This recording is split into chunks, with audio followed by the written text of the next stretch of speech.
Hello बच्चों आज हम लोग अपने मोशन या स्ट्रेट लाइन के लेक्चर नंबर 5 में आ गए।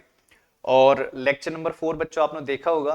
तो लेक्चर नंबर 4 में हमारा लास्ट टॉपिक चल रहा था वेलोसिटी। ठीक है ना। हमने वेलोसिटी के बारे में 4 बात सीखी कि एवरेज वेलोसिटी क्या होती है, इंस्टेंटेनियस वेलोसिटी क्या होती है, फिर यूनिफॉर्म वेलोसिटी को डिफाइन कैसे करते हैं, और नॉन यूनिफॉर्म। ये दो फिनोमिना होते हैं स्टार्टिंग में, दो वेलोसिटी जिनको हम कैलकुलेट करते हैं वो होती है एवरेज और इंस्टेंटेनियस। और उससे पहले हमने एक टॉपिक पढ़ा था बच्चों के एवरेज स्पीड के, मैंने कुछ शॉर्टकट बताए थे एवरेज स्पीड के बारे में। तो लास्ट लेक्चर में हमने एवरेज स्पीड के शॉर्टकट्स पढ़े थे, दो शॉर्टकट मैंने आपको बताए थे। ठीक है।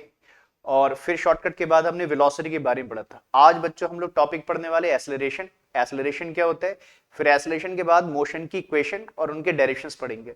और मैंने एक चीज आपसे बोली थी बच्चों कि इस लेक्चर से पहले, है ना, मैंने लेक्चर नंबर 4 में भी आपसे कहा था कि इस लेक्चर से पहले आप एक मैथमेटिकल टूल्स पढ़िएगा पहले, क्योंकि आज जो हम मोशन की इक्वेशन के डेरिवेशंस करेंगे वो हमारे थोड़ा इंटीग्रेशन और डिफरेंशिएशन का यूज होगा जो मैथमेटिकल टूल्स में आता है। तो मैंने आपसे कहा था कि आप क्या करिएगा, एक प्लेलिस्ट चेक करिएगा। हमारी एक प्लेलिस्ट है, प्लेलिस्ट में आप चेक करोगे तो मैथमेटिकल टूल्स, तो उसमें एक मैथमेटिकल टूल्स की एक प्लेलिस्ट होगी प्लेलिस्ट के अंदर। और उसमें आपके 3 लेक्चर होंगे मैथमेटिकल टूल्स में। तो आप इससे पहले मैथमेटिकल टूल जरूर देखना बच्चों की, आज मैथमेटिकल टूल्स का यूज है। और मैंने आपसे बोला था कि वेक्टर भी देख लीजिएगा, थोड़ा सा वेक्टर का लेक्चर 1 तो कम से कम अभी देख ही लीजिएगा। बाकी लेक्चर तो चाहे बाद में देख लेंगे, उससे आपका वेक्टर का बेसिक बातें आपको पता लग जाएंगी। ठीक है, क्योंकि इस चैप्टर में हम बार बार बोल रहे हैं जैसे स्पीड स्केलर है, वेलोसिटी वेक्टर क्वांटिटी है, एक्सेलरेशन एक वेक्टर क्वांटिटी है। ठीक है, तो स्केलर वेक्टर में क्या डिफरेंस है उसके लिए आप लेक्चर नंबर 1 देख लीजिएगा, उससे बेसिक लेक्चर के बारे सॉरी वेक्टर के बारे में कुछ बेसिक बातें आपको पता लग जाएंगी। चलिए बच्चों हम लोग फिर आज का लेक्चर स्टार्ट करते हैं। तो जैसे मैंने कहा कि आज का हमारा टॉपिक है एक्सेलरेशन। और जैसे बच्चों हमने पीछे पढ़ा कि हमने पढ़ा कि स्पीड स्पीड 4 टाइप की होती है, एवरेज, इंस्टेंटेनियस। मतलब 2 टाइप की स्पीड कैलकुलेट होती है, 2 फिनोमिना होते हैं, यूनिफॉर्म और नॉन यूनिफॉर्म। इसी तरीके से हमने पढ़ा कि वेलोसिटी में भी 4 बातें आती हैं, average velocity, instantaneous velocity, uniform velocity और नॉन यूनिफॉर्म वेलोसिटी। तो आज हम पढ़ने वाले बच्चों एक्सेलरेशन, और एक्सेलरेशन में भी 4 बातें सीखनी है कि एवरेज एक्सेलरेशन क्या होता है, इंस्टेंटेनियस एक्सेलरेशन क्या होता है, यूनिफॉर्म जिसे कांस्टेंट एक्सेलरेशन भी कहते हैं, नॉन यूनिफॉर्म जिसे वेरिएबल एक्सेलरेशन भी कहते हैं। तो जो 4 टर्म आपने स्पीड में पढ़ी वही 4 टर्म आपने वेलोसिटी में पढ़ी, और वही 4 टर्म आज एक्सेलरेशन में पढ़ने वाले हैं। और एवरेज और इंस्टेंटेनियस का डिफरेंस मैं आपको 2-3 है ना पीछे बता चुका हूं 2 बार, थोड़ा सा और समझ लीजिएगा। ठीक है, तो आज का हमारा टॉपिक है बच्चों एक्सेलरेशन। ठीक है, एक्सेलरेशन। और एक्सेलरेशन के बारे में आपने क्लास 9th में ही बच्चों पढ़ा होगा। अगर एक्सेलरेशन को सिंपल वे में बोलें, बाकी तो हम इसके 4 टाइप पढ़ेंगे। अगर एक्सेलरेशन को सिंपल वे में बोलें तो एक्सेलरेशन चेंज इन वेलोसिटी और टाइम टेकन का क्या होता है, रेशियो होता है। कहते हैं ना, acceleration is defined as rate of change of velocity या change in ratio of change in velocity upon time taken. ठीक है, तो ऐसा आपने क्लास 9 में पढ़ा होगा। लेकिन आज हम लोग एक्सेलरेशन में 4 बातें करेंगे, एवरेज, इंस्टेंटेनियस, यूनिफॉर्म और नॉन यूनिफॉर्म। चलिए बात करते हैं। और ये टर्म अब आप समझ गए हो बच्चों, आपने ये 4 टर्म हमने स्पीड में भी पढ़ी, वेलोसिटी में भी पढ़ी, आज एक्सेलरेशन में बात कर रहे हैं। तो सबसे पहली बात करते हैं चलिए कि एवरेज एक्सेलरेशन क्या होता है। और एवरेज और इंस्टेंटेनियस का मतलब हम ऑलरेडी 2 बार डिस्कस कर चुके हैं पीछे के लेक्चर में, तो आपको अब पता है बच्चों। चलिए आज एक बार लास्ट बार और बात कर लेंगे। तो पहला आता है एवरेज एक्सेलरेशन। तो एवरेज एक्सेलरेशन को कैसे डिफाइन करते हैं बच्चों, जैसे आपने एवरेज वेलोसिटी, एवरेज स्पीड को डिफाइन किया, वैसे इसको भी डिफाइन करते हैं। तो बोलते हैं average acceleration is defined as the ratio of total change in velocity and total time taken to change that velocity. तो ड्यूरिंग मोशन आपने अपनी कितनी वेलोसिटी चेंज की और उस वेलोसिटी को चेंज करने में कितना टाइम लगा, तो चेंज इन वेलोसिटी और टाइम टेकन के रेशियो को हम क्या बोलते हैं, एवरेज एक्सेलरेशन कहते हैं। ठीक है, तो इसको क्या लिखेंगे बच्चों, एक्सेलरेशन को आप जानते हो कि ए से रिप्रेजेंट करते हैं हम लोग। ठीक है, तो एक्सेलरेशन को ए से रिप्रेजेंट करते हैं। ठीक है, तो क्या बोलते हैं इसे, मैं डेफिनेशन लिख के सीधे फॉर्मूला लिख दे रहा हूं, फॉर्मूले से ही डेफिनेशन बन जाएगी। तो क्या बोलते हैं, टोटल चेंज, इससे बोल लीजिए चलिए, total change in velocity is defined as the ratio total change in velocity over total time taken. उस वेलोसिटी को चेंज करने में आपने कितना टाइम लिया, total time taken to change that velocity. ठीक है, तो आपने कितनी वेलोसिटी चेंज की है ना, कितने टाइम में वेलोसिटी चेंज हुई, तो उसके रेशियो को हम क्या बोलते हैं, एसिलरेशन कहते हैं बच्चों। और एसिलरेशन जैसे मैंने आपसे कहा था कि देखो, क्योंकि एसिलरेशन वेलोसिटी के चेंज के बराबर, और वेलोसिटी वेक्टर क्वांटिटी है, तो एसिलरेशन भी एक वेक्टर क्वांटिटी है। और मैंने एक चीज बोली थी बच्चों, कल भी बताया था, मतलब इससे पिछले लेक्चर में आपको बताया था कि वेक्टर क्वांटिटी को कैसे रिप्रेजेंट करते हैं। वेक्टर क्वांटिटी को रिप्रेजेंट करने के लिए उसके ऊपर से एक एरो लगाते हैं बच्चों। जैसे मैं सपोज एक कोई भी क्वांटिटी है ए, ठीक है, और अगर मैं एक ए के ऊपर से एरो लगा दूं, तो ये एरो रिप्रेजेंट करता है कि एक वेक्टर क्वांटिटी है। ठीक है, तो किसी भी वेक्टर क्वांटिटी को ऑन पेपर रिप्रेजेंट करने के लिए हम क्या करते हैं, उसके ऊपर से एक एरो पुट करते हैं। ठीक है, तो एसिलेशन एक वेक्टर क्वांटिटी है। तो आप सुनिए, तो मैं इसको चलिए वेक्टर लिख दे रहा हूं, तो ए वेक्टर। ठीक है, तो हमने कहा कि एसिलरेशन को ए से रिप्रेजेंट कर रहे हैं, और ये क्या है, total change in velocity upon total time taken. और चेंज इन वेलोसिटी कैसे निकालोगे बच्चों, final velocity minus initial velocity is known as change in velocity. ठीक है, तो मान लेते हैं हमारी final velocity after a certain time v1 थी, और जब हमने मोशन को स्टार्ट किया तो हमारी वेलोसिटी v1 थी, या दो, जब हमने देखा इनिशियल वेलोसिटी v1 थी, जब बाद में देखा तो हमारी वेलोसिटी अब v2 हो गई। तो फाइनल वेलोसिटी माइनस क्या, इनिशियल वेलोसिटी, और ये एरो में लगा रहा हूं कि velocity is a vector quantity.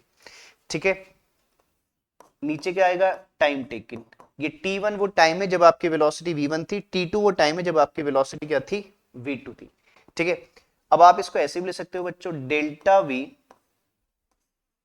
Delta v का मतलब डिफरेंस ऑफ वेलोसिटी है ना, इसे आप ऐसे भी पढ़ सकते हो, difference of velocity upon difference of time.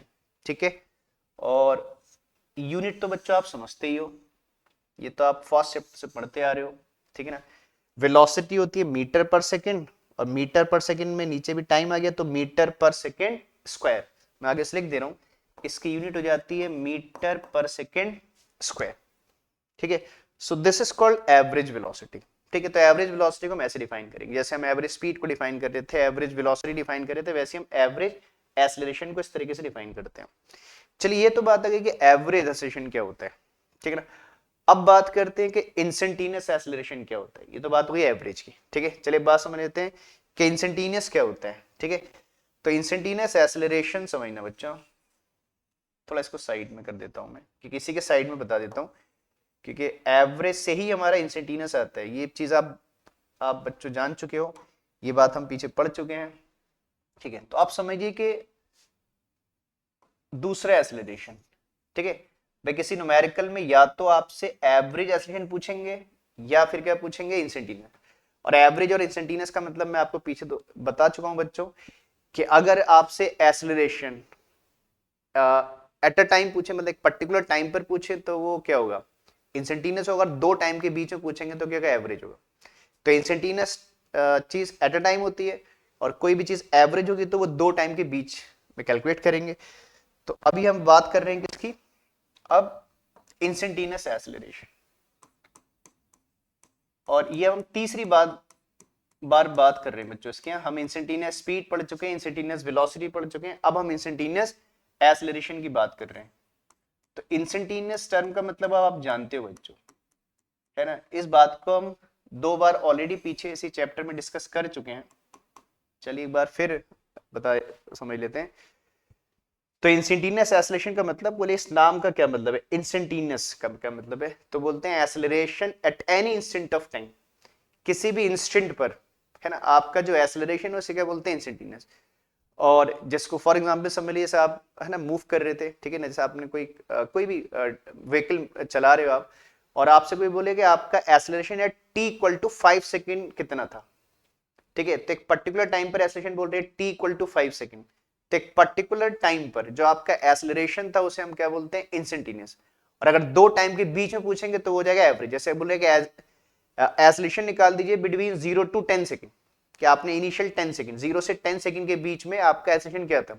तो अगर दो टाइम के बीच में पूछ रहे तो एवरेज है, और एक टाइम पर पूछ रहे तो वो इंस्टेंटेनियस है। तो आप इसको अगर इसके नाम को एक्सप्लेन करना चाहो तो ऐसे ऐसे बोलोगे कि acceleration at any instant of time is known as instantaneous acceleration. ठीक है, एक तो तरीका है कि इसके नाम को डिफाइन कर दिया। फिर बोलते कि अब इंस्टेंटेनियस एक्सेलरेशन कैसे निकाले। तो आपको याद है बच्चों, हमने पीछे एवरेज स्पीड में ही पढ़ा, एवरेज वेलोसिटी में ही पढ़ा कि अगर हम क्या करें, जैसे हम कहते हैं ना भाई देखो कि एवरेज के लिए ये टाइम इंटरवल कितना भी स्मॉल और लार्ज हो सकता है, इसकी कोई लिमिट नहीं है, ठीक है ना। ये टाइम आपका हो सकता है कि आपने 10 सेकंड में अपनी वेलोसिटी चेंज की हो, 1 मिनट में वेलोसिटी चेंज की हो, 2 मिनट में, आवर्स में तो वेलोसिटी चेंज नहीं होती, तो छोटे टाइम में, ठीक है। तो ये टाइम है ना, कुछ भी हो सकता है, मतलब 10 second, 20 second, 30 second, 40 second, large भी हो सकता है, स्मॉल भी हो सकता है। लेकिन इंस्टेंटेनियस के लिए कंडीशन है कि टाइम इंटरवल स्मॉल ही होना चाहिए, बहुत छोटे टाइम को हम इंस्टेंट कहते हैं। तो आप जानते ही बच्चों, मैंने कहा ऑलरेडी हम 2 बार डिस्कस कर चुके हैं इस चैप्टर में। तो क्या बोलते हैं कि अगर हम एवरेज में टाइम को क्या कर दे, लिमिट कर दे, मतलब इतना छोटा टाइम जो लगभग 0 के बराबर हो जाए, अगर मैं टाइम को लिमिट कर दूंगा तो मेरी वेलोसिटी भी लिमिट हो जाएगी, और इन दोनों की लिमिटिंग के रेशियो को हम क्या बोलेंगे, इंस्टेंटेनियस एक्सेलरेशन। इसीलिए कहा जाता है कि instantaneous acceleration is the limiting value of average acceleration. तो अगर आप एवरेज में टाइम को लिमिट कर दोगे, ठीक है, तो एवरेज बिकम क्या, इंस्टेंटेनियस, ठीक है। तो ये 2 बात ऑलरेडी हम पीछे पढ़ भी चुके हैं, तो बोल देते हैं इसको, मैं एक बार लिख देता हूं बच्चों, क्या बोलते हैं, it is the limiting value,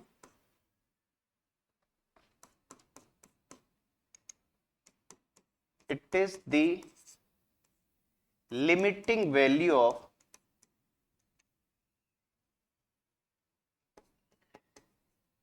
it is the limiting value it is the limiting value of average acceleration.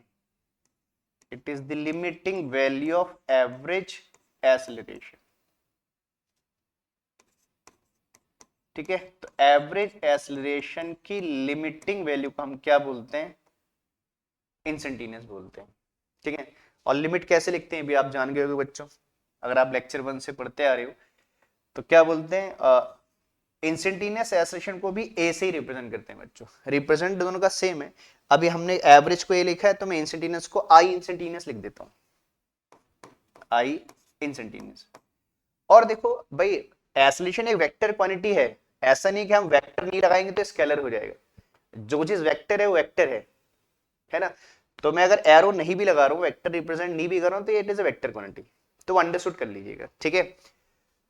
तो instantaneous acceleration is the limiting value, और लिमिट किसकी लगानी है बच्चों, टाइम की। और लिमिट कैसे लगाते हैं, क्या बोलते हैं, मैं आपको पीछे बता चुका हूं ऑलरेडी, इसे पढ़ते हैं, ठीक है। तो हमने ये बोला देखो डेफिनेशन में कि it is the limiting value of average acceleration, तो हमने कहा instantaneous acceleration is the limiting value of average acceleration.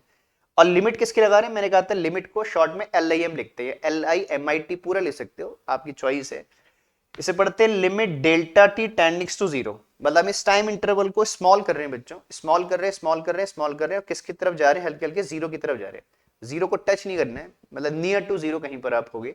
तो इसे पढ़ते हैं लिमिट डेल्टा टी टेंडिंग्स टू 0, और ये लिमिट किस में लगा रहे हो, एवरेज में। अब मैं एवरेज की वैल्यू पुट कर देता हूं delta we upon delta T, तो आप इसे क्या लिखोगे, इसे आप ऐसे लिख दोगे बच्चों, लिमिट डेल्टा टी टेंडिंग्स टू 0, और एक को क्या लिख दोगे, delta we by delta T, ठीक है। अब लिमिट पुट कर दोगे, देखो अभी हमने लिमिट सब्स्टिट्यूट नहीं की है, शो किया है कि लिमिट हम लगाएंगे। अब मैं लिमिट पुट कर देता हूं, तो टाइम इंटरवल स्मॉल हो जाएगा, तो मेरा वेलोसिटी का चेंज भी क्या हो जाएगा, स्मॉल हो जाएगा। अब चलो मैंने इधर वेक्टर लगाया है, तो इस पे फिर वेक्टर ही लगा देता हूं बच्चों, चलो ठीक है। फिर आप लोग एक जगह वेक्टर लगा रहे हो, एक जगह स्केलर लिख रहे हो, तो वेक्टर ही लगा देते हैं, चलिए। तो क्या रहेगा, ये हो जाएगा dv बाई dt, ठीक है। मैंने आपसे कहा था जब आप लिमिट सब्स्टिट्यूट कर दोगे, टाइम स्मॉल हो जाएगा और v का चेंज भी स्मॉल हो जाएगा, और स्मॉल चेंज को d से रिप्रेजेंट करते हैं। इसे क्या पढ़ेंगे, स्मॉल चेंज इन वेलोसिटी, है ना, with respect to small time taking, ठीक है। और ये भी मैंने आपको बताया था बच्चों। अब मैं इसको सिंपल ए, चलो ए आई एन एस लिख देता हूँ, ए इंस्टेंटेनियस। वैसे सिंपल आप ए लिखोगे, न्यूमेरिकल के टाइम में INS नहीं लिखोगे, ठीक है, दोनों को ए से लिखते हैं, तो ठीक है बच्चों। तो ये आ गया, और मैंने आपको इसको टेक्निकल पढ़ने का तरीका भी बताया था। इसे क्या बोलते हैं, change in velocity with respect to time, या ऐसे बोल सकते हो कि आप वेलोसिटी में चेंज फाइंड कर रहे हो, किसके रेस्पेक्ट में, टाइम के रेस्पेक्ट में। या ऐसे बोल सकते हो कि आप वेलोसिटी को डिफरेंशिएट कर रहे हो, किसके रेस्पेक्ट में, टाइम के रेस्पेक्ट में। तो बहुत तरीके से बोल सकते हो। और कहते हैं अगर आप किसी वेरिएबल में चेंज फाइंड कर रहे हो टाइम के रेस्पेक्ट में, तो इसे क्या बोलते हैं, रेट पढ़ते हैं बच्चों। ठीक है, ये बात हम पीछे बहुत बार डिस्कस कर चुके हैं। तो इसको ऐसे भी कह सकते हो, इसको आप एक तरीके से और डिफाइन कर सकते हो इसको देखकर कि instantaneous acceleration is the rate of change of velocity. ठीक है, तो एक तरीका ये भी है। तो इसको मैं एक तरीका और लिख दे रहा हूं। ठीक है, इस तरीके से भी लिख सकते हो देयरफॉर, लेकिन therefore instantaneous acceleration, therefore instantaneous acceleration is the rate मतलब विद रिस्पेक्ट टू टाइम को बोलते हैं बच्चों, is the rate of change of velocity। ठीक है बच्चों, तो आप इसको एक तरीके से ऐसे भी डिफाइन कर सकते हो कि instantaneous acceleration is the rate of change of velocity. ठीक बच्चों, तो ये बात वैसे तो आप थोड़ा पहले से ही जान रहे थे, एवरेज और इंस्टेंटेनियस का मतलब। ठीक है, तो जैसा स्पीड में कंसेप्ट है वही कंसेप्ट आपका वेलोसिटी में है, एवरेज और इंस्टेंटेनियस का वही सेम कंसेप्ट आपका एक्सेलरेशन में भी है। ठीक है बच्चों, फिर इसके बाद समझेंगे कि यूनिफॉर्म एक्सेलरेशन से कांस्टेंट एक्सेलरेशन भी कहते हैं, वो क्या होता है। और फिर हम समझेंगे कि वेरिएबल एक्सेलरेशन से नॉन यूनिफॉर्म भी कहते हैं। ठीक है, पहले आप इसे नोट कर लो बच्चों शीट को, फिर हम इसके बाद यूनिफॉर्म और नॉन यूनिफॉर्म थोड़ा डिस्कस कर लेंगे। इसे नोट करिएगा बच्चों, मैं पीछे हट रहा हूँ, आप स्क्रीनशॉट या स्क्रीन को पॉज करके इसे नोट करिएगा।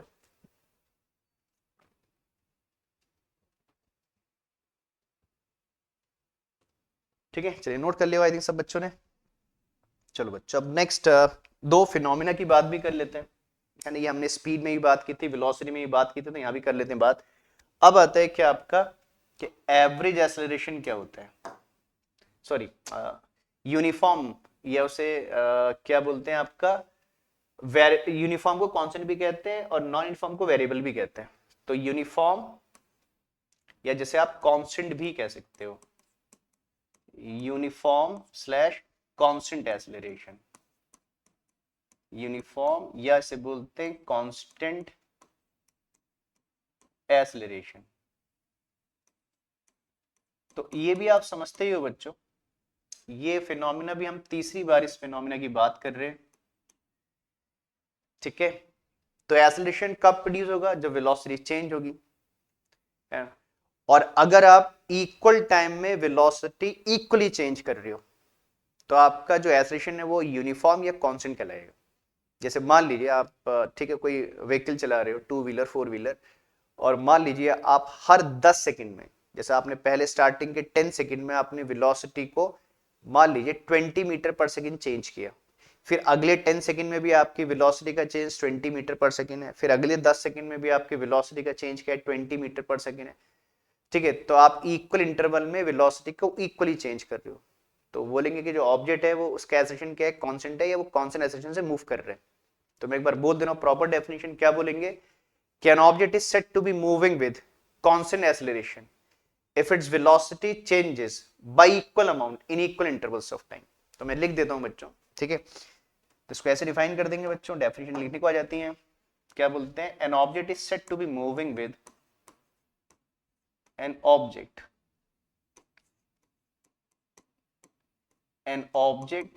is said to be moving with is said to be moving with is said to be moving with constant acceleration is said to be moving with constant acceleration said to be moving with constant acceleration comma if its velocity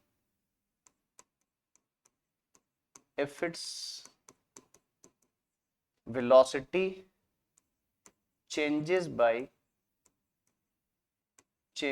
by equal amount, if its velocity changes by equal amount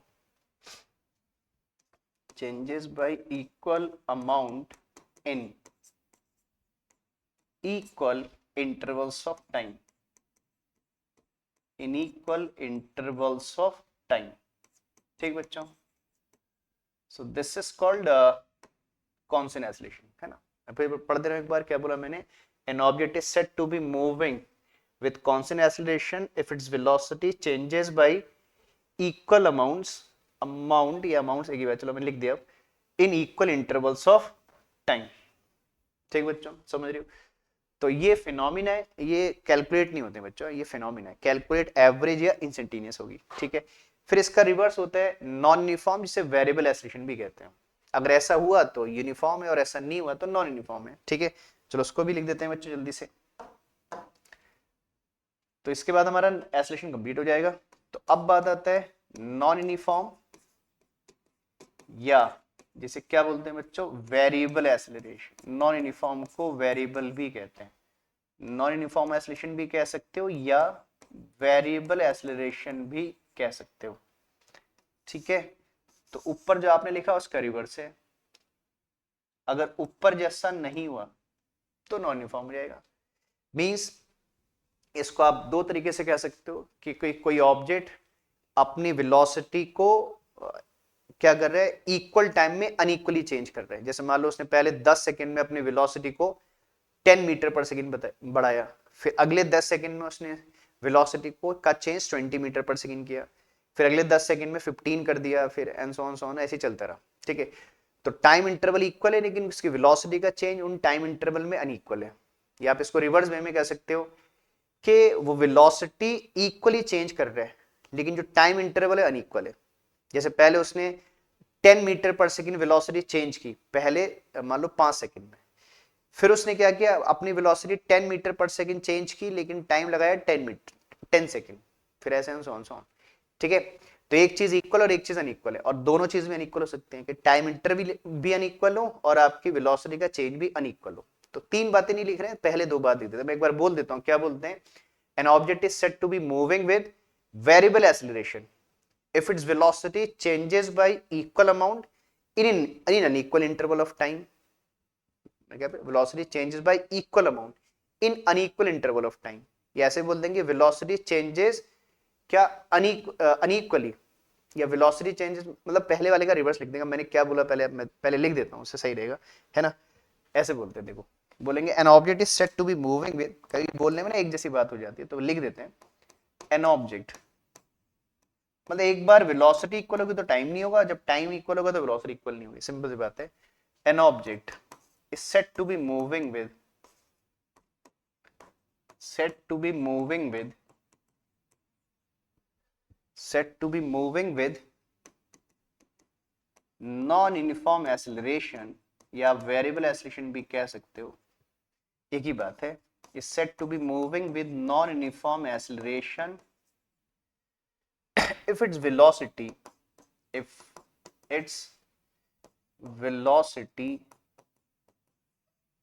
changes by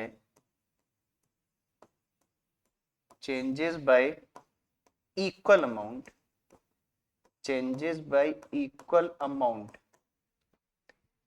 in unequal intervals of time, in unequal intervals of time, in unequal intervals of time,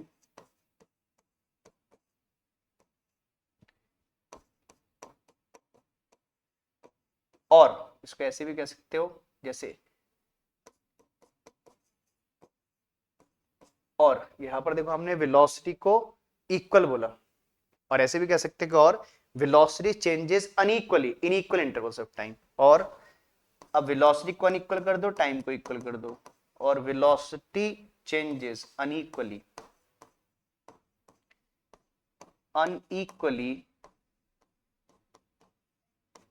in equal intervals of time, in equal intervals of time।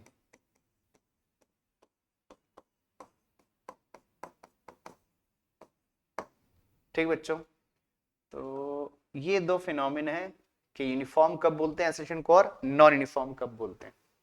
ये बात हमने speed में भी लिखी थी, velocity में मैंने बोली आपको, एक बार फिर लिख दिया। तो देखो ये सब फिनोमिना लगभग एक जैसे हैं, जो चार बातें आप स्पीड में पढ़ते हो वही चार बातें आप वेलोसिटी में पढ़ते हो, वही चार बातें आप एक्सेलरेशन में पढ़ते हो। ठीक है, तो सबका मीनिंग लगभग एक जैसा है। ठीक है, तो इसको भी नोट डाउन कर लो बच्चों। इसके बाद हम पढ़ेंगे अब मोशन की इक्वेशंस। ठीक है, न्यूमेरिकल ज्यादातर आपके इस चैप्टर में मोशन की इक्वेशन पे बेस्ड होंगे। चलिए पहले आप इसे भी नोट डाउन कर लो, फिर हम है ना मोशन की इक्वेशन की बात करते हैं। ठीक है, नोट करना बच्चों इसको।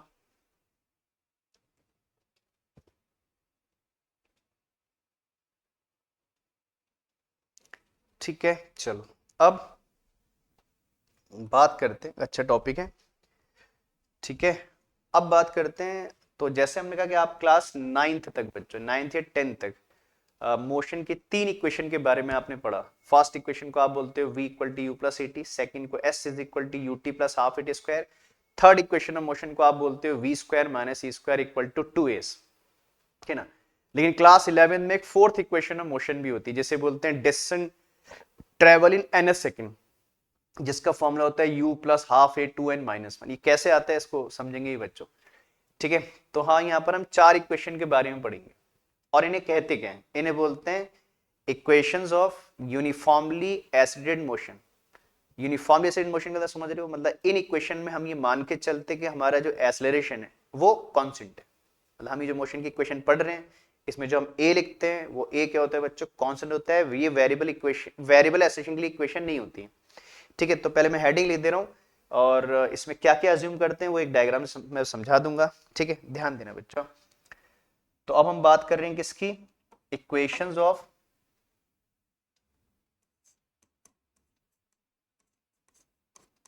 equations of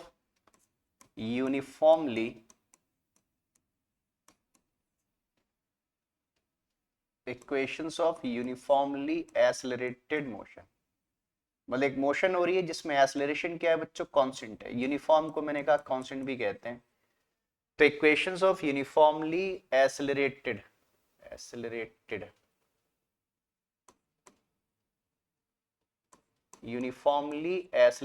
motion. चलो इसको डायग्राम से समझ लेते हैं बच्चों। ठीक है, तो ध्यान देना कि इन इक्वेशन में जहां पर भी हम एक्सेलरेशन लिखेंगे it is assume to be constant. चलो इसको थोड़ा सा समझ लेते हैं, एक डायग्राम में समझ लेते हैं कि हम क्या है ना मोशन, कैसी मोशन हो रही है। और इस चैप्टर का नाम है मोशन स्ट्रेट लाइन। तो हमने मोशन हमेशा स्ट्रेट लाइन करनी है, इसे वन डायमेंशन मोशन भी कहते हैं बच्चों ना। इसे रेक्टिलिनियर मोशन भी कहते हैं, स्ट्रेट लाइन मोशन भी कहते हैं, वन डायमेंशन, इसके बहुत से नाम है ना। स्ट्रेट लाइन मोशन को रेक्टिलिनियर या वन डायमेंशनल मोशन भी कहते हैं। सॉरी, मान लीजिए एक ऑब्जेक्ट है, ये मान लीजिए एक्स एक्सिस के लॉन्ग मूव कर रहे हैं। आप एक्स की जगह वाई मान सकते हो, जेड मान सकते हो, आपकी चॉइस है। ठीक है, तो एक ऑब्जेक्ट है, मान लेते हैं स्ट्रेट लाइन मूव कर रहा है अलोंग द एक्स एक्सिस। ये मेरा रेफरेंस पॉइंट है ना। मैं ऑब्जर्वर हूं और उसको ओ पॉइंट से ऑब्जर्व कर रहा हूं किसी ऑब्जेक्ट की मोशन को। ठीक है, this is called reference point या इसे ओरिजिन भी कहते हैं बच्चों। ठीक है, अब हम मान लेते हैं कि एक ऑब्जेक्ट है, वो ऑब्जेक्ट अपनी मोशन को स्टार्ट करता है ए पॉइंट से। ठीक है ना, कहां? टी इक्वल टू 0 से। ठीक है, एक ऑब्जेक्ट है अपनी मोशन को स्टार्ट कर रहा है कहां से? टी इक्वल टू 0 पर, वो ए पॉइंट पर है। ठीक है ना, और ए पॉइंट की जो पोजीशन है ये मान लीजिए x1 है। ठीक है ना, और ये पोजीशन कहां से देख रहे हैं हम? रेफरेंस पॉइंट ओ से देख रहे हैं। अब मान लीजिए आफ्टर सम टाइम या आफ्टर टाइम टी, अब वो ए से कहां जा रहा है बच्चों? बी में जा रहा है। मैं एरो लगा देता हूं, ऑब्जेक्ट ए से बी में जा रहा है। और टी टाइम के बाद, तो टी इक्वल टू टी पर वो कहां चला गया बच्चों? बी पॉइंट पे पहुंच गया। ठीक है ना, और जब बी पॉइंट पर पहुंचा तो बी पॉइंट की पोजीशन रेफरेंस पॉइंट के रेस्पेक्ट में कितनी है? x2 है मान। तो x1 को क्या बोलोगे बच्चों? Initial position. और x2 को क्या बोलोगे? इसकी फाइनल पोजीशन। ठीक है ना, और मान लेते हैं कि a पॉइंट पर, ठीक है ध्यान देना बच्चों, a पॉइंट पर ऑब्जेक्ट की जो वेलोसिटी थी, a पॉइंट पर इसकी वेलोसिटी थी u, जिसे आप बोलते हो इनिशियल वेलोसिटी a पॉइंट पर बच्चों। और जब ऑब्जेक्ट b पॉइंट पर पहुंचा तो इसकी वेलोसिटी u से चेंज होकर कितनी हो गई? v हो गई। ठीक बच्चों, a पॉइंट पर वेलोसिटी मतलब t इक्वल टू 0 पर वेलोसिटी u थी, and after time t its velocity becomes v, और पोजीशन x1 और क्या x2 है। अच्छा, कोई बात आपसे बोले कि डिस्टेंस कवर्ड कितनी हुई? देखो ये तो पोजीशन है बच्चों और दो पोजीशन के डिफरेंस को डिस्टेंस कवर्ड कहते हैं।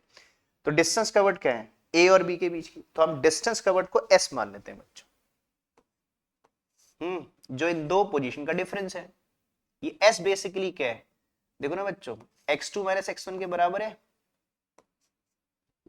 भाई दो पोजीशन के डिफरेंस को डिस्टेंस कवर्ड बोलते हो, तो देखो s को क्या बोलेंगे, फाइनल पोजीशन माइनस क्या, इनिशियल पोजीशन। तो आप इस x को x2 माइनस x1 भी कह सकते हो। ठीक है, तो हमने पोजीशन भी दिखाई है और हमने डिस्टेंस कवर्ड भी दिखाई है। ठीक है, तो सिचुएशन कुछ ऐसी है, समझ गए बच्चों कि एक ऑब्जेक्ट है, मैं फिर समझाता हूँ इस डायग्राम को कि किसी को हम फॉलो करेंगे इसी बात को। हम अभी जब इसका डायरेक्शन करेंगे मोशन की क्वेश्चंस का, तो हम लिमिट वगैरह लगाएंगे, तो इस डायग्राम को हम बेस मान के चलेंगे। ठीक है, तो अब ध्यान देना। तो फिर एक बार सुनो, मैंने क्या माना, एक ऑब्जेक्ट है जो एक्स एक्सिस के अलोंग जा रहा है, इस एक्सिस को आप वाई जेड कुछ भी मान सकते हो, स्ट्रेट लाइन मोशन मानिएगा, और वो अपनी मोशन को ए पॉइंट से स्टार्ट करता है ना। तो मतलब t इक्वल टू 0 पर वो किस पॉइंट पर है, ए पॉइंट पर है। उसकी स्पीड है u, initial speed which may zero may non zero, और ए पॉइंट की पोजीशन है x1, and after time t time में वो a से b चले जाता है, वेलोसिटी u से v हो जाती है, और उसकी पोजीशन चेंज होकर x1 से x2 हो जाती है, और इन दो पोजीशन का डिफरेंस डिस्टेंस कवर्ड है, इसको मैं s से लिख रहा हूं बच्चों ना। ठीक है, s क्या है, इन दो पॉइंट के बीच के डिस्टेंस कवर्ड है। देखते हैं ना आप, s is equal to u t plus half it square, तो s को क्या बोलते हैं, distance covered, which is equal to final position minus initial position. ठीक है, अब आप मोशन की पहले मैं चारों इक्वेशन लिख देता हूं बच्चों। इसमें से तीन इक्वेशन के बारे में आप जानते होंगे, एक फोर्थ इक्वेशन के बारे में पहले आपको अलग से मैं एक्सप्लेन कर दूंगा। फिर इन चारों इक्वेशन के हम क्या करेंगे, डेरिवेशंस करेंगे यूजिंग कैलकुलस मेथड। इसीलिए मैंने आपसे पीछे लेक्चर में कहा था बच्चों, लेक्चर नंबर 4 में, कि इस लेक्चर से पहले आप मैथमेटिकल टूल्स देख लेना बच्चों। ठीक है ना, क्योंकि हम यहाँ पर अब मैथमेटिकल टूल्स मतलब इंटीग्रेशन और डिफरेंशिएशन का यूज करेंगे। ठीक है, तो अब सुनना बच्चों ध्यान से। चलिए पहले मैं इक्वेशंस लिख देता हूँ, चारों इक्वेशन लिख देता हूँ, और फिर उन इक्वेशन का फिर डेरिवेशंस करेंगे। तो फर्स्ट इक्वेशन ऑफ मोशन को आप क्या बोलते हो, v is equal to u plus a t. इस इक्वेशन में हम करते क्या, कोई बोले इस इक्वेशन को क्या बोला जाता है, तो इसे बोलते हैं वेलोसिटी एट एनी टाइम। मतलब ये इक्वेशन हम कब लगाते हैं, जब हमें वेलोसिटी है ना, इनिशियल वेलोसिटी दी होती है और हमसे किसी एक पर्टिकुलर टाइम पर वेलोसिटी पूछते हैं, तो इस इक्वेशन को बोला जाता है वेलोसिटी या speed at an instant of time. तो कभी भी आपने speed at an instant of time निकालनी है तो आप इस फॉर्मूले को यूज करोगे। बाकी देखो, अच्छा एक चीज मान रहे हैं बच्चों, हमारा जो एक्सेलरेशन है, जैसे मान लो कि अगर स्पीड बढ़ी है तो एक्सेलरेशन पॉजिटिव है, स्पीड घटी, अच्छा बात ध्यान करना, अगर स्पीड बढ़ रही है तो एक्सेलरेशन पॉजिटिव है, और अगर स्पीड घटेगी तो बच्चों क्या होगा, एक्सेलरेशन नेगेटिव होगा। तो हम मान ले रहे हैं ए और बी के बीच में, चलो मैं मान लेता हूँ कि स्पीड बढ़ी है, अगर स्पीड बढ़ी है तो पॉजिटिव एक्सेलरेशन है ए, और अगर स्पीड घटी है, मैं अप एरो का मतलब बता रहा हूँ कि एक्सेलरेशन मतलब पॉजिटिव एक्सेलरेशन है, अगर डाउन लगा दूंगा तो नेगेटिव एक्सेलरेशन हो जाएगा। चलिए हम मान लेंगे ए और बी के बीच में एक्सेलरेशन कितना है, ए है। ठीक है, तो बच्चों आप समझ रहे हो, वी क्या है हमारी फाइनल स्पीड है, यू क्या है इनिशियल स्पीड है, ए क्या है acceleration between these two point है ना, वेलोसिटी के चेंज का रेट, और टी जितने टाइम में आपकी वेलोसिटी चेंज हुई है, ये वेलोसिटी के चेंज होने का टाइम है। तो इसे बोलते हैं फास्ट इक्वेशन मोशन भी कहते हैं, या इसे मैंने कहा कि वैसे बोलते हैं velocity at any instant of time के लिए इक्वेशन यूज की जाती है। फिर आती है second equation motion, s is equal to क्या लिखते हो आप इसे, ut plus half a t square. अभी सबका डेरिवेशन करेंगे बच्चों, अभी तो मैं लिख रहा हूं पहले। ठीक है, तो ये इक्वेशन कब यूज करते हैं, जब हमें एक पर्टिकुलर टाइम में डिस्टेंस निकालनी हो, इसे बोलते हैं distance covered in a given time. ठीक है, तो अगर आपके गिवन टाइम में डिस्टेंस कवर्ड आपसे पूछ रहे हैं, जैसे बोले एक ऑब्जेक्ट है, उसने 10 सेकंड में कितने डिस्टेंस कवर कर ली, या 20 सेकंड में, या 30 सेकंड या 40 सेकंड में कितने डिस्टेंस ट्रेवल कर ली, तो आप ये फॉर्मूला यूज करोगे। बाकी टर्म का मतलब समझ रहे हो बच्चों ने, डायग्राम में दिखा दिया है। ठीक है, फिर थर्ड इक्वेशन मोशन जानते सब बच्चे, थर्ड इक्वेशन मोशन इसे लिखते हैं v square minus u square is equal to 2as। ठीक है ना, इस इक्वेशन को थर्ड इक्वेशन मोशन भी बोलते हैं, और इसे ऐसे बोलते हैं क्या, वेलोसिटी आफ्टर, जैसे कोई आपसे बोले कि जैसे एक ऑब्जेक्ट ने 10 मीटर क्या कर दिया, मूव कर लिया, तो 10 मीटर मूव करने के बाद उसकी स्पीड क्या होगी, देखो ये फॉर्मूला तो टाइम दे रहे हैं और आपसे स्पीड पूछ रहे हैं कि इतने टाइम पर स्पीड क्या होगी, तो फॉर्मूला लगाओगे। अगर कोई बोले कि एक ऑब्जेक्ट मूव कर रहे हैं और उसने 10 मीटर डिस्टेंस कवर कर ली, तो ड्यूरिंग 10 मीटर उसकी स्पीड 10 सेकंड के बाद उस, सॉरी 10 मीटर चलने के बाद स्पीड कितनी जाएगी, तो हम ये फॉर्मूला लगाएंगे बच्चों। जैसे बोलते हैं velocity after after certain distance covered कह सकते हैं, ऐसे करके। फिर आता है फोर्थ इक्वेशन ऑफ मोशन। ये इक्वेशन क्लास 11, देखो आप, मैंने कहा अभी 9 10 तक अभी 3 इक्वेशन जानते हो, तो ये फोर्थ इक्वेशन नई इक्वेशन है, जो बच्चे क्लास 11 में पहली बार ही पढ़ रहे टॉपिक, तो इसे बोलते हैं distance travel nth second. इसका मतलब मैं बताता हूं, देखो क्या बोला मैंने, distance travel in nth second. पहले मैं लिख देता हूं, लिख के पहले फिर बताता हूं। ये फॉर्मूला होता है डिस्टेंस ट्रेवल, क्योंकि पहली बार पढ़ रहे थे मैं पूरा लिख दे रहा हूं। इसे बोलते हैं डिस्टेंस, मैं इसका मतलब बताता हूं बच्चों, अभी पहले लिख देता हूं formula. Distance travel in nth second, मैं एन नहीं बोल रहा हूं बच्चों, एन एच सेकेंड बोल रहा हूं। डिस्टेंस ट्रेवल इन, तो नीचे लिख देता हूं इसको, nth second, nth second. अब एन कोई भी नंबर हो सकता है, पहले मैं लिख देता हूं, चलो। Distance travel nth second का फॉर्मूला होता है s nth is equal to, इसे बोलते हैं u प्लस हाफ ए 2n-1।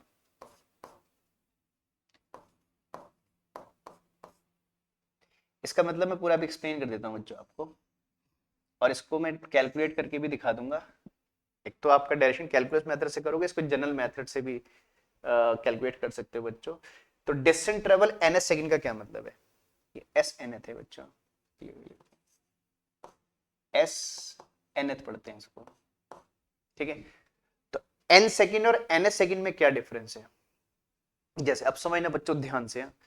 जैसे कोई भाई ऑब्जेक्ट मूव कर रहे हैं, ऐसे ही है, जैसे सिचुएशन है, ठीक है। जैसे आपसे किसी क्वेश्चन में बोले कि एक ऑब्जेक्ट है, ठीक है ना, बताइए उसने 10 सेकंड में कितने डिस्टेंस ट्रेवल कर ली, आपको डेटा देंगे और बोलेंगे बताइए 10 सेकंड में डिस्टेंस कवर्ड बता दिए। तो 10 सेकंड का मतलब 0 से 10, या तो एक इंटरवल बोल दे, जैसे 5 सेकंड से 10 सेकंड के बीच की डिस्टेंस बता दी, तो 5 और 10 के बीच में हुई। और अगर बोले 10 सेकंड में कितने डिस्टेंस ट्रेवल की, तो हम इनिशियल से मानते हैं 0 से 10 सेकंड के बीच में। या बोले 20 सेकंड में डिस्टेंस ट्रेवल बता दीजिए, इस ऑब्जेक्ट ने इनिशियल 20 सेकंड में कितने डिस्टेंस ट्रेवल की, तो इसका अंदर 0 से 20 सेकंड, ठीक है। तो 20 सेकंड का इंटरवल है, ठीक है। तो 10 सेकंड मतलब 0 से 10, 20 सेकंड मतलब 0 से 20। लेकिन अगर बोले 10th सेकंड, देखो 10 सेकंड का मतलब अलग है, जैसे 10 सेकंड का मतलब है और 10th सेकंड का मतलब अलग है बच्चों। इस 10 सेकंड का मतलब है कि कौन सा इंटरवल है, 0 से 10 सेकंड के बीच का, ये हुआ 0 से 10, ठीक है ना। लेकिन बोले कि 10th सेकंड में डिस्टेंस ट्रेवल बता दे, तो 10th सेकंड कौन सा सेकंड हुआ बच्चों, 9 और 10 सेकंड के बीच में 1 सेकंड का इंटरवल। बट 10 सेकंड कौन सा हुआ, जो 9 के बाद स्टार्ट हुआ 10 पे खत्म हो गया। तो 10th सेकंड मतलब 1 सेकंड का इंटरवल, और ये 1 सेकंड का इंटरवल का मतलब 9 और 10 के बीच में। या बोले देखो, अगर बोलते हैं 20 सेकंड, तो 20 का मतलब 0 से 20, लेकिन 20th सेकंड, तो 20th सेकंड हुआ 19 और 20 के बीच में, ठीक है बच्चों। तो देखो वो 10 सेकंड का इंटरवल है, जबकि 10th सेकंड कौन सा सेकंड हुआ, 9 सेकंड और 10 सेकंड के बीच में 1 सेकंड का इंटरवल। तो फर्क है, 10 और 10th में फर्क है ना। जैसे कोई बच्चा, कोई आपसे बोले कि भाई आप कौन से क्लास में पढ़ते हो, तो हम, जैसे कोई बच्चा ठीक है आपसे पूछे कि अगर आप 11th के बच्चे हो, तो आपसे बोलते कि कौन सी क्लास में पढ़ते हो, तो आप क्या बोलोगे, 11 में पढ़ते हो, 11th में पढ़ते हो, तो आप बोलोगे 11th में पढ़ते हो, क्योंकि आप 10th पास आउट कर चुके हो। ये एक साल का इंटरवल है, मतलब 10th क्लास और 12th क्लास के बीच के 1 साल के इंटरवल को हम 11th क्लास कहते हैं। 11th तो नहीं बोलते, तो 11th बोलते, तो 1 साल का इंटरवल है। तो ऐसे यहाँ 10 सेकंड का मतलब 9 और 10th के बीच का, जैसे 10th क्लास में पढ़ रहे हो आप, तो 9 पास आउट कर चुके हैं, तो 9 और किसके बीच में, 10 के बीच में एक साल का जो गैप है उसे हम 10th क्लास कहते हैं। तो ऐसी है, तो 10th मतलब 9 और 10, ठीक है। तो ये बच्चों डिस्टेंस ट्रेवल है एनएस सेकंड। तो एनएस सेकंड का मतलब क्या हुआ, तो आप उससे एक पीछे चले जाओगे, एनएस सेकंड मतलब हुआ एन और एन माइनस वन। देखो ना, ऐसे हम एक सेकंड पीछे जा रहे हैं बच्चों, हम बोल रहे 10th, तो 10 के पीछे क्या 9 है, तो एक सेकंड हुआ 9 और 10 के बीच का। तो अगर मैं एनएस सेकंड बोल रहा हूं, तो एन से पीछे क्या हुआ, एन माइनस वन। तो एनएस सेकंड का मतलब है एन और एन माइनस वन के बीच में 1 सेकंड में चली गई डिस्टेंस, ठीक बच्चों। तो ये ध्यान दीजिएगा, तो ये एक नया फॉर्मूला है क्लास 11th में, और देखो इससे डिफरेंट भी है। बाकी यू इनिशियल स्पीड है, ए क्या है एक्सेलरेशन है, और एन क्या है, जो एन यहाँ लिखा है वो एन है। जैसे बोले 10th सेकंड तो आप एन को 10 पुट करोगे, बोले 15th सेकंड तो आप एन को क्या पुट करोगे बच्चे, यहाँ पर 15 पुट करोगे। ठीक है, तो this is called fourth equation of motion. तो हम क्लास 11 में 4 इक्वेशन का यूज करते हैं बच्चों। ठीक है, चलिए तो बात करते हैं अब इनके क्या डेरिवेशन की बात करते हैं। अच्छा, इसके डेरिवेशन में जाने से पहले एक काम करते हैं, इस फॉर्मूले को थोड़ा जनरल वे में समझ लेते हैं पहले, ये फॉर्मूला कैसे आया। ठीक है, फिर इसका हम लोग कैलकुलस मेथड से डेरिवेशन करेंगे। ठीक है, इसका पहले जनरल तरीके से कर लेते हैं, एस एनथ का मतलब, थोड़ा आप इससे क्लियर भी हो जाएगा आपको, और फिर इन सभी इक्वेशन को हम कैलकुलस मेथड से ड्राइव करेंगे बच्चों, है ना। और फिर आगे जाके ग्राफिकल मेथड आएगा, तो ग्राफिकल मेथड, बस ग्राफिकल मेथड में फोर्थ इक्वेशन ड्राइव नहीं होगी, बाकी 3 इक्वेशन ग्राफिकल मेथड में ड्राइव हो जाती है। और हो सकता है आपने क्लास 9th में भी ग्राफिकल मेथड से इनके डायरेक्शन की हो। ठीक है, तो चलो पहले एस एन एथ का मतलब समझ थोड़ा बच्चा ना, इसको थोड़ा समझ लेते हैं कि एस एन एथ क्या होता है, distance travel nth second का क्या मतलब है। ठीक है, इसको थोड़ा सा समझ लेते हैं क्या होता है distance travel nth second का क्या मतलब है। ये फॉर्मूला कैसे आया है ना, तो distance travelled in an S second in an H second. तो इसको थोड़ा सा क्लियर कर लेते हैं इस फॉर्मूले को। आपको ऐसा लगे मैंने डायरेक्ट कोई फॉर्मूला लिख दिया, मतलब कभी फॉर्मूला भूल जाओ तो इसको आप बेसिक तरीके से भी कर सकते हो बच्चों, ये फॉर्मूला ड्राइव कर सकते हो। ठीक है, चलिए इसके लिए एक सिचुएशन मान लेते हैं। ठीक है, ऐसा है, मान लीजिए एक ऑब्जेक्ट है,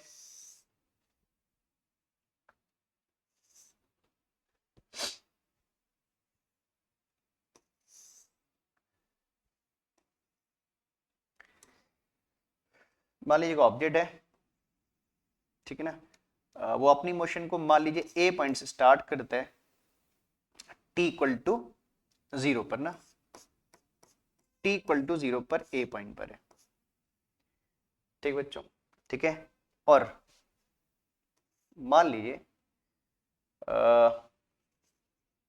फिर एक पॉइंट है बी, ये पॉइंट है फिर T equal to n-1 second पर, वो किस पॉइंट है, बी पॉइंट पर है, और फाइनली वो आ गया सी पॉइंट पर t equal to n second पे आ गया। और मान लीजिए ऑब्जेक्ट की स्पीड, इनिशियल स्पीड क्या थी, u थी, जब उसने मोशन को स्टार्ट किया तो इसकी स्पीड क्या थी, u थी बच्चों, और उसका एक्सेलरेशन कितना था, a था। ठीक है ना, जो ऑब्जेक्ट मूव कर रहा है ए पॉइंट पर है, तो t इक्वल टू 0 पर उसकी स्पीड u थी, और कितने एक्सेलरेशन से मूव कर रहे हैं, a एक्सेलरेशन से वो ऑब्जेक्ट एक कांस्टेंट एक्सेलरेशन a से मूव कर रहे हैं। ठीक है, और जैसे मैंने कहा फिर वो एक b पॉइंट पे पहुंचा। ठीक है ना, ये b पॉइंट पे टाइम कितना हो रहा था, n-1, और c पॉइंट पे टाइम कितना हो रहा था बच्चों, n। ठीक है, तो कोई बोले कि nth सेकंड कौन सा हुआ, तो अभी मैंने पीछे ही बोला बच्चों के nth सेकंड कौन सा हुआ, n और n-1 के बीच में जो टाइम है इसे बोलेंगे क्या, nth सेकंड। ये हुआ आपका nth सेकंड हुआ ना, this is called nth second, n और n-1 के बीच में ये हुआ nth second, this is called nth second. ठीक बच्चों, और इस सेकंड में चली गई डिस्टेंस को डिस्टेंस डबल nth सेकंड बोलेंगे, तो इसे आप क्या बोलोगे फिर, s nth बोलोगे, बोलोगे ना, इस डिस्टेंस को आप क्या बोलोगे, s nth बोलोगे, बोलोगे ना, nth सेकंड में चली गई डिस्टेंस को s nth बोलेंगे। अब आया कि s nth कैसे निकाले, है ना, क्या आप डायरेक्टली इन दोनों के बीच के डिस्टेंस निकाल सकते हो बच्चों, क्या इन दोनों के बीच में आपको स्पीड और कुछ का डेटा पता है, नहीं पता है, तो क्या करेंगे, तो बेसिक तरीके से करेंगे, क्या करेंगे बच्चों, पहले हम ए से लेकर सी तक के डिस्टेंस ट्रेवल निकाल लेंगे ना, हमें किसके बीच के डिस्टेंस चाहिए, बी और सी के बीच के डिस्टेंस चाहिए, तो पहले क्या करेंगे, ए और सी के बीच के डिस्टेंस निकाल लेंगे, फिर क्या करेंगे, ए और बी के बीच के डिस्टेंस निकाल लेंगे, फिर ए सी वाली डिस्टेंस में से ए बी वाली डिस्टेंस माइनस कर देंगे तो बी सी वाली डिस्टेंस आ जाएगी। ठीक है, अब तो मैंने कहा ठीक है समझ रहे, पहले ए सी डिस्टेंस निकालेंगे, फिर ए बी निकालेंगे, फिर ए सी में से ए बी माइनस कर देंगे, बी सी आ जाएगा। अब ए से लेकर सी तक टाइम कितना है बच्चों, एन टाइम है, देखो 0 से एन टाइम है, तो इसे क्या बोलेंगे, distance travel in N second, nth नहीं बोलेंगे, एन बोलेंगे, मैं 0 से जा रहा हूं बच्चों।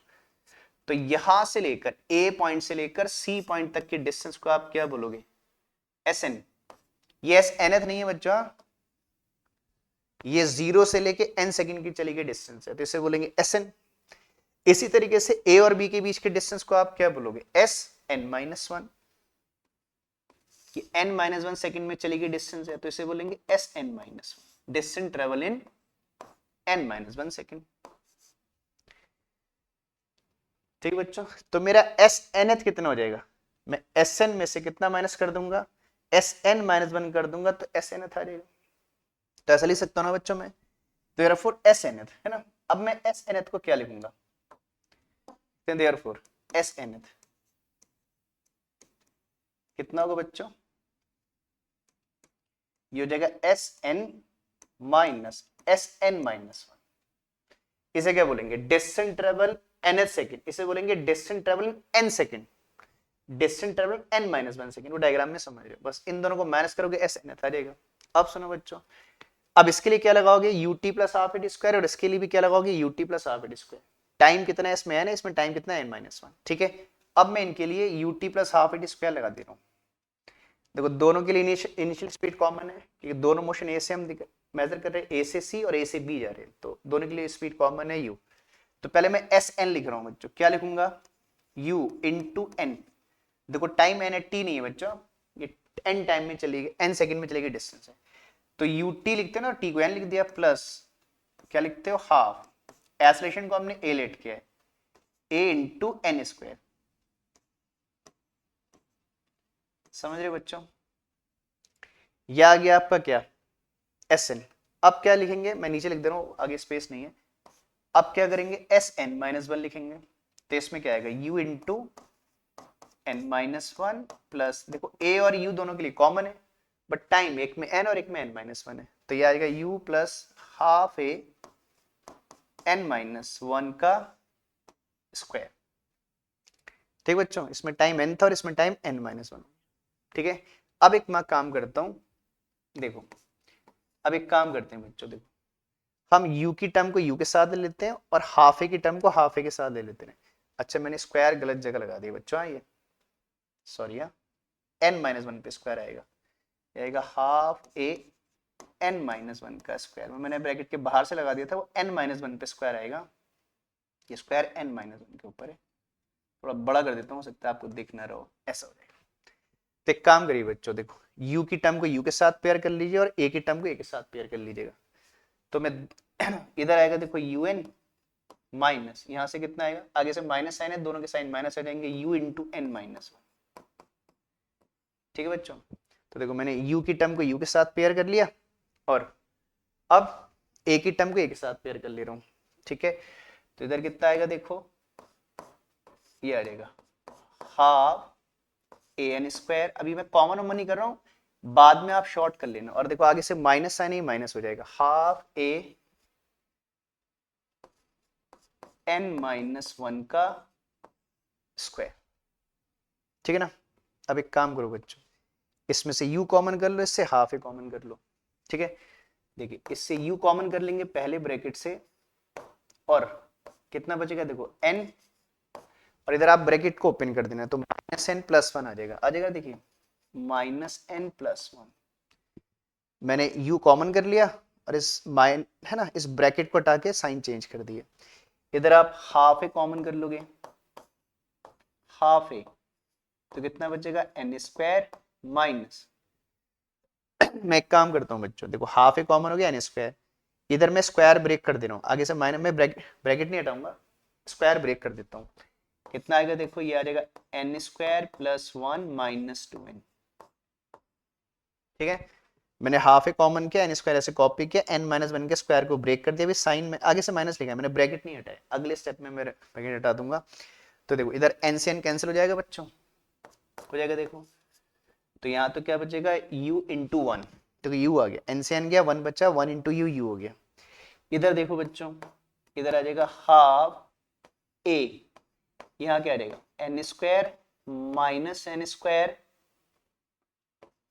माइनस 1 प्लस 2n आ जाएगा। ठीक है, देखिए आगे देखें, एन स्क्वायर माइनस ये प्लस, ये माइनस और प्लस हो गया। अब देखिए एन स्क्वायर से एन स्क्वायर क्या हो गया बच्चों, कैंसिल आउट हो गया, कितना आ गया 2n-1। ठीक है, तो फाइनली हमारा एस एन एच कितना आ गया, मैं एक स्टेप इधर लिख दूं बच्चों, ये एस एन एच चल रहा था हमारा, तो एक स्टेप इधर लिख देता हूँ, लास्ट स्टेप।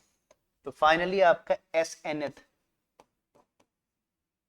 कितना आ गया, देखो बच्चों मैंने एस एन एच का एक स्टेप, अब मैं अगली शीट में नहीं जा रहा हूं, तो आप इसे नोट कर लोगे आसानी से। तो एस एन एच कितना हो गया बच्चों, देखे u हाफ है और ये कितना बचा 2n-1, ये आ गया u plus half a 2n-1। ठीक है बच्चों, तो कभी आप ये फॉर्मूला भूल गए तो इस बेसिक तरीके से फॉर्मूला ड्राइव भी कर सकते हो, या क्वेश्चन को इस बेसिक तरीके से भी कर सकते हो। वैसे फॉर्मूला याद करोगे ज्यादा अच्छा रहेगा, टाइम बचेगा। ये तो आप इस तरीके से भी एस एन एच निकाल सकते हो, अगर क्वेश्चन में फॉर्मूला नहीं याद है तो आप बेसिक तरीके से जा सकते हो, पहले एस एन निकालो, फिर एस एन -1 निकालो, माइनस कर दो, एस एन एच आ जाएगा। ठीक है, वैसे तो फॉर्मूला डायरेक्ट याद करेगा अच्छा रहेगा। ठीक बच्चों, तो this is called distance travel in एनएसएक। ठीक है, आई थिंक क्लियर हो गया सब बच्चों को। चलो इन दो शीट को नोट कर लो बच्चों, इससे पहले तो मैंने आपको नोट करा दिया था, इससे पहले नोट कर लेते ना आपने, इसे नोट कर लो। ठीक है, और फिर अब हम इनके डायरेक्शन करेंगे यूजिंग कैलकुलस मेथड। ठीक है, तो इस शीट को नोट करो, फिर अगली शीट नोट कर लेना, इसे नोट करो बच्चों जल्दी से।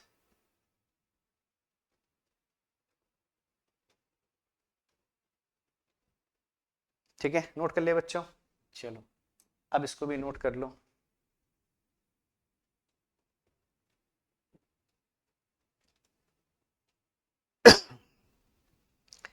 ठीक है बच्चों, तो ये हमारा क्या हो गया। ठीक है, तो इतने तरीके से हमारी मोशन की 4 इक्वेशन होती है, एक नई इक्वेशन थी इसलिए हमने इसको कहा कि ठीक है इसको भी ड्राइव कर लेते हैं। अब आता है बच्चों इनका, इन चारों, ये तो आपने इसका डायरेक्शन एक तरीके से कर लिया, और जबकि हमने कहा कि 4 इक्वेशन है मोशन की, तो अब इन इक्वेशन का, इन चारों इक्वेशन का हम डेरिवेशन करेंगे यूजिंग कैलकुलस मेथड। और जैसे मैंने कहा कैलकुलस का मतलब इंटीग्रेशन और डिफरेंशिएशन के हेल्प से, कैलकुलस के अंदर क्या आता है, इंटीग्रेशन और डिफरेंशिएशन। ठीक है, लेकिन उसके लिए बच्चों आपको देखो, मैं इससे पिछले लेक्चर से आपको बोलते आ रहा हूं, है ना, कि कैलकुलस मेथड आप तभी समझ पाओगे जब आपको इंटीग्रेशन और क्या होता है डिफरेंशिएशन का आइडिया होगा। अगर आप इंटीग्रेशन डिफरेंशिएशन नहीं जानते तो कैलकुलस मेथड में आपको प्रॉब्लम आ सकती है। ठीक है, तो पहले मैं बार बार आपसे बोल रहा हूं कि इससे पहले आप क्या करो, पहले मैथमेटिकल टूल्स में जाओ, हमारी प्लेलिस्ट चेक करो। ठीक है, मैथमेटिकल टूल्स की, और मैथमेटिकल टूल्स में आपके 3 लेक्चर होंगे, उन तीनों लेक्चर को देखो, उसमें इंटीग्रेशन डिफरेंशिएशन सब हमने बता रखा है। ठीक है, तो चलो ये मैंने पिछले लेक्चर में भी कहा था, तो अब ऐसा कर रहे हैं बच्चों, क्योंकि ठीक है अभी मैं डायरेक्शन नहीं करा रहा हूँ, फिर आज नहीं कर रहे हैं डायरेक्शन, क्योंकि ठीक है आज का दिन एक और दे रहे हैं आपको कि आप उनको देख लो। ठीक है, मैथमेटिकल टूल्स देख लेना, आपके पास एक दिन और है, क्योंकि फिर हम नेक्स्ट लेक्चर में फिर डायरेक्शन करेंगे, तो उससे पहले आप मैथमेटिकल टूल्स जरूर देख लो बच्चों। इसलिए कह रहा हूँ कि फिर आपको दिक्कत आएगी, फिर आपको समझ नहीं आया, तो वो इसलिए नहीं आएगा क्योंकि आपको मैथमेटिकल टूल्स नहीं आता होगा तब, और जिन बच्चों को मैथमेटिकल टूल्स अच्छे से आ जाएगा तो उनके लिए प्रॉब्लम नहीं है। ठीक है, तो हम सोच रहे हैं बच्चों कि आज एक दिन का आपको और टाइम दे रहे हैं मैथमेटिकल टूल्स देखने का। ठीक है, इसके बाद तो हमने डायरेक्शन करना ही करना है। ठीक है, और बहुत लंबा लेक्चर हो जाएगा, डायरेक्शन करेंगे तो फिर हम सोच रहे हैं सभी के डायरेक्शन करेंगे। ठीक है, तो पहले आज थोड़ा इसको समझ लो, इसको पढ़ लो थोड़ा सा। ठीक है, हम लेक्चर बहुत लंबा नहीं कर रहे हैं। ठीक है, कि आप एक बार में सफिशिएंट टाइम में लेक्चर देख पाओ। ठीक है, इसके बाद लेक्चर तो मिल ही जा रहे हैं आपको, तो फिर उसको अगले टाइम में देख लेना। तो हम अगले लेक्चर में बच्चों क्या करेंगे, इन मोशन की इक्वेशन के डेरिवेशंस करेंगे यूजिंग क्या, graphical method, sorry calculus method. फिर उसके बाद हमारे टॉपिक आएंगे ग्राफ वाले बच्चों, हम पोजीशन टाइम ग्राफ के बारे में पढ़ेंगे, वेलोसिटी टाइम ग्राफ के बारे में पढ़ेंगे। तो फिर इन मैंने कहा फोर्थ इक्वेशन तो ग्राफिकल मेथड से नहीं होती है, लेकिन स्टार्टिंग की 3 इक्वेशन आप ग्राफिकल मेथड से भी कर सकते हो। तो पहले हमने कैलकुलस मेथड से करना है इनके डायरेक्शन, फिर करने ग्राफिकल मेथड से। ठीक है, तो अब हमारा ज्यादा टॉपिक नहीं बचे सिलेबस इस चैप्टर में, इसके डायरेक्शंस बचे। फिर हमारा ग्राफ के बारे में पढ़ेंगे, पहले पोजीशन टाइम का, वेलोसिटी टाइम ग्राफ के कुछ फैक्ट सीखेंगे, ग्राफ कैसे बनाते हैं सब कुछ, और फिर हम ग्राफिकल मेथड से करेंगे। लास्ट में एक रिलेटिव वेलोसिटी और टॉपिक आपको बताएंगे, एक अच्छा टॉपिक है, कॉम्पिटिटिव के लिए इंपॉर्टेंट टॉपिक माना जाता है, रिलेटिव वेलोसिटी, काफी क्वेश्चन पूछे जाते हैं। ठीक बच्चों, तो चलो आज का हम लेक्चर बच्चों एंड करते हैं, और अगले लेक्चर में बता दिया मैंने, उससे पहले आप मैथमेटिकल टूल्स जरूर देखो बच्चों, इसलिए मैं आज यहाँ इस लेक्चर को छोड़ रहा हूँ, क्योंकि ठीक है अगले लेक्चर के लिए मैथमेटिकल टूल्स आना जरूरी है। ठीक है बच्चों, और बच्चों आपको ये वीडियो अगर पसंद आते हैं तो आप लोग इनको अपने दोस्तों के साथ शेयर किया करो, या आपके कोई जानने वाले बच्चे हैं है ना, आपकी फैमिली में ऐसे रिलेटिव्स में बच्चे हैं जो किसी अदर सिटी में रहते हैं तो उनको शेयर करो, 11th वाले बच्चे हो या जो जेई नीट की प्रिपरेशन कर रहे हो उनको भी सेंड करो। बेसिक एनसीईआरटी सिलेबस सबके लिए यही होता है, जेई नीट के लिए भी, ठीक है, तो उनको भी शेयर करो बच्चों, और उनसे सब्सक्राइब करने के लिए बोला करो। और और अगर आपको वीडियो पसंद आते हैं तो इनको लाइक भी किया करो बच्चों। और आपके कोई डाउट हुआ करे तो मैं आपको हर लेक्चर में बोलता हूँ कि डाउट आप हमसे शेयर किया करो बच्चों, ठीक है, मैं मैसेज किया करो डाउट को, ठीक है, और हम आपके डाउट भी आपको रिप्लाई करेंगे डाउट की, या हमने कहा कि हम किसी लेक्चर में आपके डाउट कलेक्टिवली एक लेक्चर में लेकर उन सबके डाउट आपको बता देंगे। ठीक बच्चों, तो चलिए फिर आज का लेक्चर यहीं एंड करते हैं और जल्दी अगले लेक्चर में मिलेंगे बच्चों। ठीक है, तो उससे पहले आप ये देख लो, मैथमेटिकल 2 जरूर देखो बच्चों, और वेक्टर का भी एक लेक्चर 1 जरूर देखो। ठीक है, चलो थैंक यू आज के लिए बच्चों, ठीक है, टेक केयर, और अगले लेक्चर में हम जल्दी मिलते हैं। चलिए, थैंक यू।